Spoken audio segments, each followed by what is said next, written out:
Good morning. My name is Delana Brown. Good morning. My name is Lillian Buse. I am Jessica Norris. And I'm Angela Caesar. We are doing a project on teen pregnancy prevention. We are going to, each of us, present to you some slides, give you some education on how we can prevent teen pregnancy.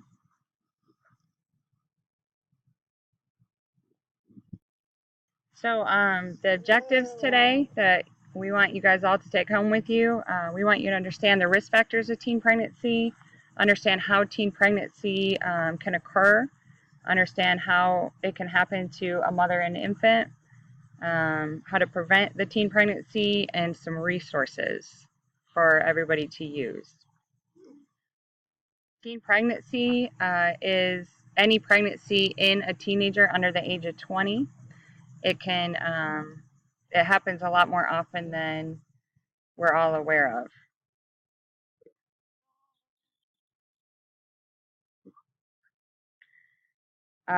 There's many risk factors to teen pregnancy. Many of the risk factors correlate to lack of education and unsafe sexual practices. If you're a youth and you're not taught safe sexual practices, then that youth doesn't know the risks that they face. Uneducated parents they don't adequately teach their children about sex and the consequences. Poverty is a risk factor, along with problems at home. When there are problems at home, teenagers often turn to risky behaviors such as sex, drugs, alcohol, partying as a method to cope with their home life. Doing drugs and drinking lower inhibitions and open the door for unsafe sexual practices. Peer pressure plays a role because the opinion of friends and boyfriends are important to young women. Some other significant risk factors for teenage pregnancy are a lack of positive parental figures, living in a single-parent home, and having a mother who gave birth before the age of 20. Thank you. Okay, the next thing we're going to cover is the statistics. In 2015, approximately 229,715,000 babies were born to teenagers. Also, 30% of teenagers in Duval are sexually active, and 17.2% of high school students surveyed did not choose any method to prevent pregnancy during their last sexual intercourse encounter. Also, 38% of the teen mothers earn a high school diploma. By the age of 30, only 1.5% of the teen mothers have a college degree, which means that they will make less money in their lifetime and the cycle of poverty continues. The next thing we're going to discuss is how can it happen and when can it happen. After a young woman starts her menstrual cycle, can someone become like a teenager, become pregnant? It normally happens when a young woman starts her menstrual cycle or her menstrual period. Then it will not be long before she can become pregnant. A young woman cannot get pregnant before she has started her menstrual cycle. And there's a period which is called ovulation when the young woman is fertile or is able to become pregnant. When her body releases an egg, this period is also called ovulation, and it happens between 11 to 21 days after the start of the last menstrual cycle. The time period varies for each woman. If a young woman has unprotected sex during this time, she can become pregnant if the sperm implants in the egg. Also, if a young woman has unprotected sex and is 15 and old, she can buy the morning after pill or the planned pill, which will stop the pregnancy. The morning pill must be taken 72 hours after unprotected sex. It is a common belief among teenagers that you cannot get pregnant if you are virgin, or if you lose your virginity, or if you only have sex one time. It is also believed that you cannot get pregnant on birth control or when a boy pulls out. All these are false. It only takes one time to get pregnant. It can even happen when you lose your virginity on the first trial. Birth control must not be taken when you skip days. It has to be taken continuously and a specific time so it can be more effective. Skipping pills or taking certain medications such as antibiotics can decrease the effect of birth control.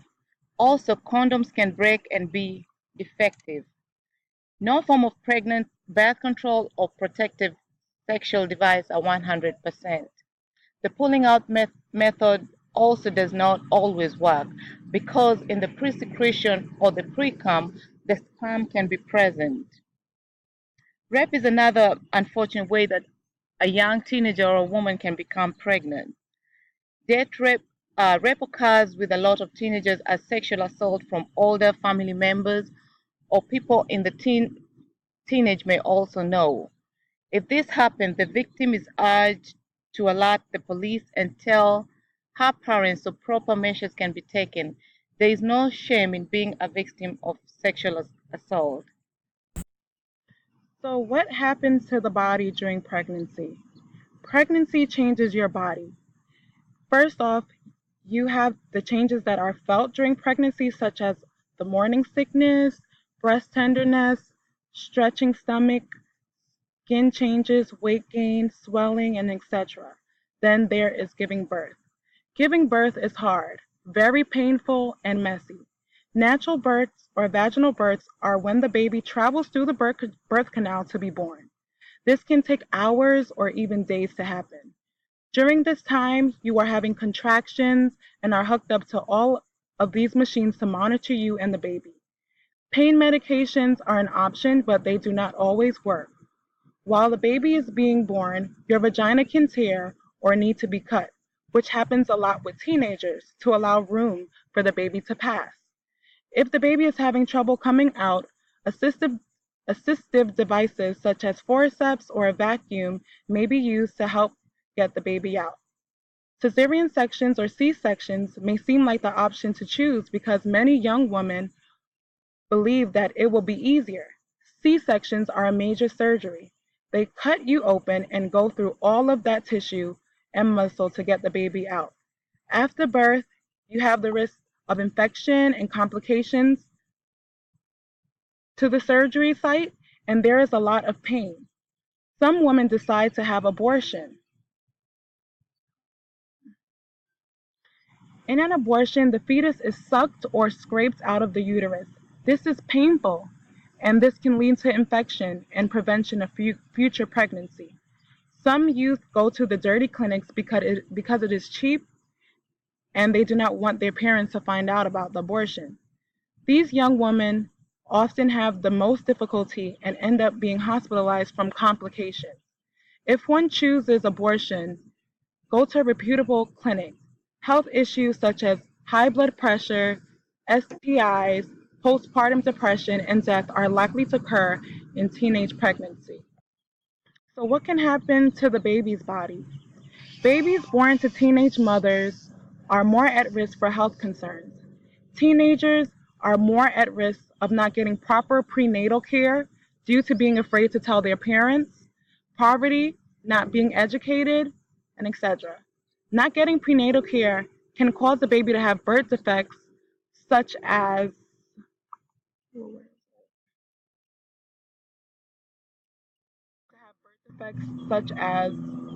spina bifida. Teenagers are also more likely to smoke, to drink alcohol, and do drugs while pregnant. This can cause low birth rates, fetal alcohol syndrome, and a baby being born addicted to drugs. Prematurity is more likely, and this means that the baby can be born with many complications, such as not being able to regulate their own body temperature and proper lung function. The baby will need to stay in the hospital longer and is at more risk to die. SIDS, or sudden infant death syndrome, is more common as well. Okay, so what happens to us? The pregnant teenager faces a lot of problems. The father of the child often is uninvolved, and the mother is left to raise the baby alone. Depending on family support, sometimes the teenagers will be forced to leave the home and then become homeless with their babies. This leads to an unstable environment and broken homes. The poverty cycle more often than not continues due to a lack of education and the mother or the father dropping out of school to care for the infant or to work. They are less likely to attend college, so this means that they will earn less money than their peers that attend college. This doesn't mean that getting an education is impossible. There are programs in schools to help teenage mothers, and also there's virtual schools so the mother can stay home and do school online. For college, online school is convenient, and there are programs such as Pell Grant that allow mothers to go to college and help pay for their finances for college. Mental health issues from abandonment, postpartum depression, and other issues can be a major problem for the teenage mother as well.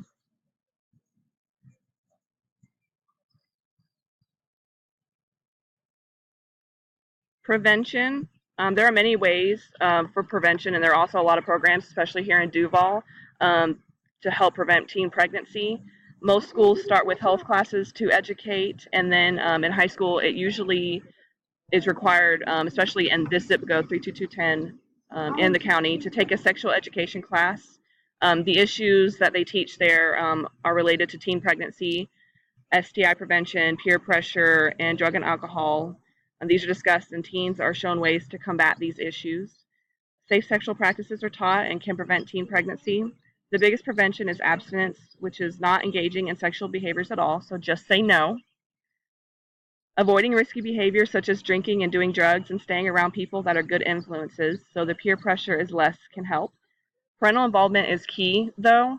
Parents really need to be educated on the issues and be aware of what their teenagers are doing, who they're with, monitor their internet use, take their phones and see who they're texting, what's going on. They need to be able, also teens need to be able to come to their parents. They need to be able to trust them and feel comfortable discussing anything with them. Having this relationship can help prevent teen pregnancy. So the resources, we have some of the resources here. We also have a printout that we will be providing that has resources on it in case you want to check some of these out. Planned Parenthood is in our area. The Northeast Florida Teenage Pregnancy Task Force is really big in our area. The Department of Children and Families, here you can get daycare vouchers, welfare, food stamps for mothers. The WIC program also provides food for pregnant women and their children up to age 5. Hubbard House is for women who are victims of domestic abuse. Florida Virtual School is the online schooling where the mothers can stay home and watch their children but still attend high school online. And floridahealth.gov, there's a lot of resources there that are more area specific. And I'm going to show you our references. And we want to thank you for listening to our presentation. I hope it was informational. Thank you.